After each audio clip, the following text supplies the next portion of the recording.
Good morning students, I am Dr. Priyanka Bharera and welcome to my channel Royal Educational Services। तो कैसे हैं आप सब? Exam के टाइम आ गए हैं और आपको जो M3 और M2 के पेपर जो हम हमारे चैनल पे लगातार उसके टॉपिक्स जो कंटिन्यू कर रहे हैं, ये जो टॉपिक है ये एग्जाम पॉइंट ऑफ व्यू से बहुत ज्यादा इम्पोर्टेंट है, तो प्लीज इन सारे टॉपिक्स को कवर कीजिए। आज हम फिर से मैं लेके आई हूँ स्टोक्स थ्योरम। जैसे कि मैंने लास्ट वीडियो में आपको स्टोक्स थ्योरम के बारे में बताया था कि स्टोक्स थ्योरम क्या होती है, उसको रिकॉल करते हैं कि लाइन और सरफेस इंटीग्रल के बीच का जो रिलेशन होता है वो स्टोक्स थ्योरम होती है। क्या होती है? लाइन और सरफेस इंटीग्रल। ये लाइन इंटीग्रल है आपका और आपका सरफेस इंटीग्रल है ना, ये सरफेस इंटीग्रल है। अब इसके अंदर भी कॉन्सेप्ट ये था कि सरफेस इंटीग्रल में हम कर्ल जो है फंक्शन का लेते हैं और उसके साथ में उसका यूनिट वेक्टर लेते हैं। तो ये चीज मैंने आपको समझाई थी कि ये होती है आपकी स्टोक्स थ्योरम, है ना। मैं इसलिए रिकॉल करा रही हूँ क्योंकि मैं इसका क्वेश्चन सॉल्व करा रही हूँ। कोई भी क्वेश्चन स्टार्ट करने से पहले आप जिसके क्वेश्चन कर रहे हैं उसका जो कॉन्सेप्ट है वो आपके बिल्कुल माइंड में फिट होना चाहिए। अब हमारा जो क्वेश्चन ये बनता है कि हमको स्टोक्स थ्योरम से इसको वेरीफाई करना है या सॉल्व करना है, इवेल्यूट करना है ना। Evaluate by using Stokes theorem. Stokes theorem को यूज करके आपको इवेल्यूट करना है। आपको फंक्शन जो देके रखा है y z d x plus x z d y plus x y d z, है ना। ये आपको क्या देके रखा है? फंक्शन देके रखा है लाइन इंटीग्रल में। और यहाँ पर सर्कल की वैल्यू जो है वेयर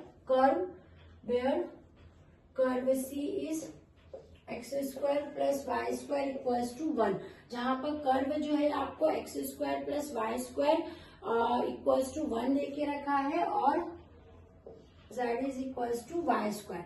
मतलब आपको स्टोक्स थ्योरम को वेरीफाई करना है जब आपको फंक्शन देके रखा है y z d x plus x z d y plus x y d z, जहां पर कर्व जो है x square plus y square equals to 1 and z is equals to y square आपको देके रखा है। तो इसको सॉल्व करने के लिए हम यहाँ से सॉल्व कर रहे हैं इसको, ठीक है। इसको सॉल्व करते हैं हम। सबसे पहले जो फंक्शन f है वो ले लेते हैं हम y z d z plus z x या एक्स वाई जो भी लिखो plus x y d z, है ना। ये आपने जो फंक्शन था उसको लिख लिया एफ वेक्टर।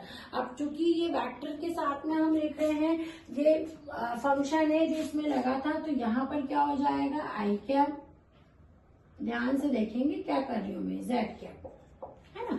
तो ये एफ फैक्टर की आपकी वैल्यू होगी। आप क्या करेंगे? हम कर्ल निकालेंगे, है ना। हमने देखा कि भैया इसमें तो कर्ल है, तो कर्ल स्टूडेंट्स हमेशा मैं आपको बता चुकी हूँ कि डिटर्मिनेंट करके इस तरह से निकलता है।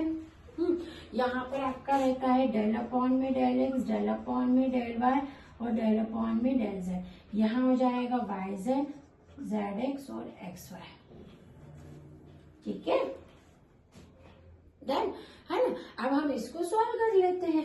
देखो इसको सॉल्व करते हैं, सभी को आती है इसको सॉल्व करने। तो जैसे ये वाला निकालना है आए, तो ये हाइट हो जाएगा, ये हाइट हो जाएगा, अंदर क्या बचेगा डेल अपॉन में del y x y minus del upon में del z z x. Clear है सभी को, है ना। अभी इससे निकालते हैं, माइनस आता है बीच में, डिटर्मिनेंट ओपन करना, ये और ये जाएगा, तो क्या बचेगा आपका यहाँ पर डेल अपॉन में del x x y minus del upon में del z y z. Okay, ठीक है।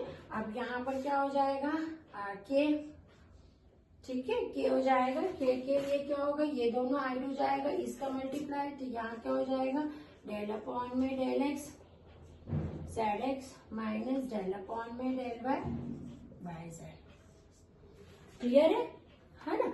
अब इसको सॉल्व कर लो। ये आई कैप तो यहाँ पर रखो, ये क्या हो जाएगा वाई के रिस्पेक्ट में एक्स, जेड के रिस्पेक्ट में यहाँ पर एक्स ही बचा, माइनस ये हो जाएगा वाई माइनस वाई, है ना। यहाँ क्या हो जाएगा के जेड माइनस जेड, ये कैप है आई कैप इनके ऊपर कैप लगाना है, वेक्टर है, ठीक है। अब ये क्या हो गया, आई वेक्टर 0 माइनस जे वेक्टर 0 प्लस के वेक्टर 0, यानी ओवरऑल तो ये 0 ही आ गया ना। मतलब आपकी जो ये वाला पोर्शन था ना, यहाँ आपने कर्ल ऑफ एफ की वैल्यू 0 निकाल दी। इसमें इट मीन्स आपका जो लाइन इंटीग्रल है, यहाँ से line curl dot f vector जो है आपका, ये जो चीज है आपकी curl of f vector dot n cap ds की वैल्यू कितनी आ गई, यहाँ पर 0।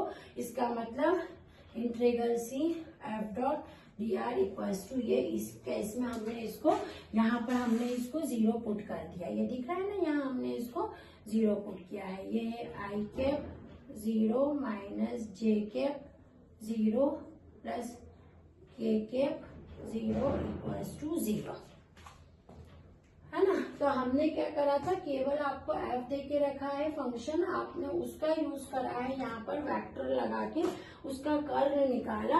अब इस केस में 0 आ गया है, अगर किसी केस में ये 0 नहीं आता है, कोई वैल्यू आती है, तो आपको उस वैल्यू को तो कर्ल एफ की रखना है, फिर आप एन के वहां निकालोगे, फिर इन दोनों का मल्टीप्लाई करना है, ठीक है। और फिर उसके बाद में डीएस का मतलब मैं आपको बता चुकी हूँ, डीएस यानी होगा यहाँ डीएक्स डीवाई, और इसके अंदर वैल्यू पुट करनी है, तब आपका फिर ये जो रिलेशन है ये आ जाएगा। अब इस केस में 0 आया था, हर कोई क्वेश्चन में ये इस तरह से 0 नहीं आएगा, आप इसको नोट डाउन कर लीजिए, हम उस टाइप के क्वेश्चन भी कर लेंगे, ठीक है। नेक्स्ट वीडियो में हम कुछ और क्वेश्चंस करेंगे। Thank you.